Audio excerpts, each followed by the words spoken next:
सुबह कांग्रेस ने जिन 4 सीट्स पर उम्मीदवार उतारे, शाम तक समाजवादी पार्टी ने भी कर दी उन्हीं सीट्स पर दावेदारी। मध्य प्रदेश चुनाव को लेकर आमने सामने आए समाजवादी पार्टी और कांग्रेस।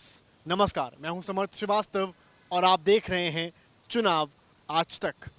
इंडिया गठबंधन बने अभी काफ़ी समय नहीं हुआ है, लेकिन उससे पहले ही, चुनाव से पहले ही गठबंधन में ऐसा लगता है कि एक दरार देखने को मिल रही है।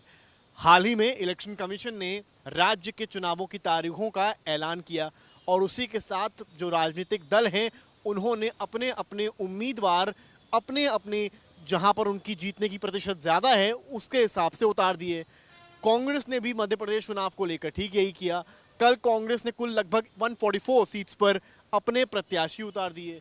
अब मसला तब हुआ जब कांग्रेस ने कुछ वो सीट्स भी उतार दी जो समाजवादी पार्टी चाहती थी। सूत्रों के मुताबिक समाजवादी पार्टी और कांग्रेस के बीच में एक मध्य प्रदेश चुनाव को लेकर एक बातचीत हो रही थी, जिसमें सपा 7 से लेकर 9 सीट्स पर दावा कर रही थी और बता रही थी कि हमारे पास ऐसे प्रत्याशी हैं जो इन सीट्स पर जीत सकते हैं और बीजेपी को हरा सकते हैं। लेकिन जब सब कुछ ठीक चल रहा था, उसी बीच में कांग्रेस ने कल सुबह एक लिस्ट जारी करी। उस लिस्ट में 4 सीट्स ऐसे भी थे जिसमें समाजवादी पार्टी चुनाव लड़ना चाहती थी और एक सीट पहले ऐसी रही जहां पर समाजवादी पार्टी का सिटिंग एमएलए पहले से बैठा हुआ है।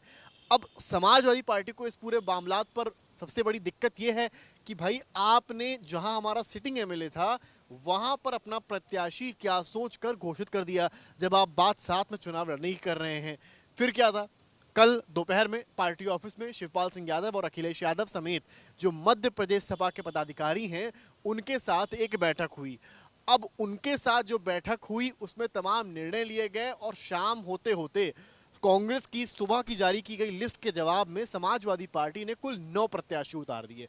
अब इन 9 प्रत्याशियों में जो प्रत्याशी हैं वो 4 कांग्रेस की सीटों से क्लैश कर रहे हैं, यानी कि उन कांग्रेस के प्रत्याशियों से क्लैश कर रहे हैं। मोटे तौर पर एक सीट पर 3 सिपाही, एक सपा, एक भाजपा और एक कांग्रेस।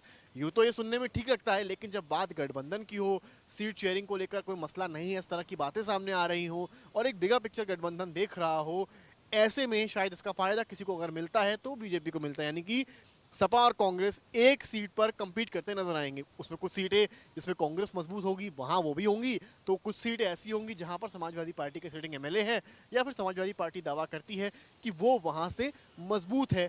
अब इस बीच में समाजवादी पार्टी आरोप यह लगा रही है कि अगर कांग्रेस ने सिटिंग एमएलए वाली सीट पर प्रत्याशी ना घोषित किया होता तो ये सारी बातें ना शुरू हुई होती, ना सपा को बैठक करनी पड़ती, ना ही शाम होते होते एक लिस्ट जारी करनी पड़ती। तो मसला साफ है कि ये कहा जा सकता है कि मध्य प्रदेश चुनाव को लेकर सपा और कांग्रेस के बीच में बनता हुआ गठबंधन अब टूटने के कगार पर है, या यूं कहा जाए क्योंकि प्रत्याशी एक ही सीट पर सामने एक दूसरे को कम्पीट कर रहे हैं तो टूटा हुआ ही माना जाएगा। हालांकि इस पूरे मामला पर उत्तर प्रदेश के उप मुख्यमंत्री ब्रजेश पाठक, जो खुद मध्य प्रदेश में कैंपेनिंग करके आए हैं, वो काफ़ी कुछ कह रहे हैं। वो ये कह रहे हैं कि ये गठबंधन नहीं, ये ठगबंधन है। लोग भ्रष्टाचार के तले एक तालाब में कूदने आए हैं और ये सभी भ्रष्टाचारी हैं। इनका हाल यूपीए 1 और यूपीए 2 वाला होगा, यानी कुछ दिन साथ रहेंगे और चुनाव आते आते अलग हो जाएंगे। आइए खुद ही सुन लेते हैं कि मुख्यमंत्री उप मुख्यमंत्री ब्रजेश पाठक ने इस पूरे मामलात पर क्या कहा है। जो नया गठबंधन है ये यूपीए 1 और यूपीए 2 की ही तरह है। ये भ्रष्टाचार के दलदल आकंठ में डूबे हुए लोगों का समूह है, सत्ता के लोलुप लोगों का समूह है और गठबंधन सफल होने वाला नहीं है। और आप देखेंगे जैसे जैसे स्थितियां और नज़दीक आएंगी ये आपस में इसी प्रकार से युद्ध करते रहेंगे। ये सत्ता के लोलुप लोगों का एक समूह है। तो आपने सुना कि ब्रजेश पाठक ने तीखे लफ्जों में प्रक्रिया दी है और कहा है कि बीजेपी ही मध्य प्रदेश के चुनाव में प्रचंड बहुमत के साथ जीतेगी। हालांकि समाजवादी पार्टी भी इस पूरे मामलात को लेकर चुप नहीं है, कांग्रेस से काफ़ी रुष्ट है, कांग्रेस से काफ़ी खफा है। हमने समाजवादी पार्टी के प्रवक्ता सुनील साजन से बातचीत करी जिसमें उन्होंने कहा कि भाई आपने सिटिंग एमएलए जो हमारा था वहाँ पर प्रत्याशी उतार दिया, फिर हमारी मजबूरी थी शाम होते होते 9 कैंडिडेट्स की लिस्ट जारी करना। आइए सुनते हैं क्या कहा सुनील साजन ने। अब मुझे लगता है दोनों दल चुनाव लड़ रहे हैं मध्य प्रदेश में और समाजवादी पार्टी की पहली प्राथमिकता यही हमेशा रहती है कि हम कैसे भारतीय जनता पार्टी को हराएं। हम तो मध्य प्रदेश कांग्रेस की मदद के लिए गए हैं।